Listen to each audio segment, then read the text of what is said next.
আমার কাছে একজন নাচ শিখতে আসে। উনি আমার থেকে বয়সে অনেক বড়, তবে উনি কিন্তু সারা বছর রেগুলার ধরে আমার কাছে ক্লাস করে না। উনি ক্লাস করে যখন ওনার মনে হয় যে এই ভারতনাট্যমের আইটেমটা শিখবো, তখন উনি এসে এসে আমার কাছ থেকে আইটেম তুলে যায়। কিন্তু ওনার ভীষণ ডেডিকেশন আর ওনার ভীষণ নিয়ম নিষ্ঠা। উনি যেদিন আমার কাছে ক্লাস শুরু করে ঠিক সেদিন আমার জন্য নিয়ে আসে 5টা ফল, নারকেল, এরকম একটা থালায় নিয়ে আসে। আর কিছু তার ক্লাসের পারিশ্রমিক, সে আমাকে যেটা দেবে আমার পারিশ্রমিক, সেটা নিয়ে আসে। ইভেন সে প্রত্যেক দিন সেম পারিশ্রমিক নিয়ে আসে।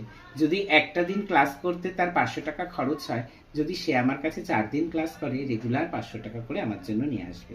আর যেদিন তার আইটেমটা তোলা শেষ হয়ে যায়, সে আমার জন্য নিয়ে আসে ভুজি।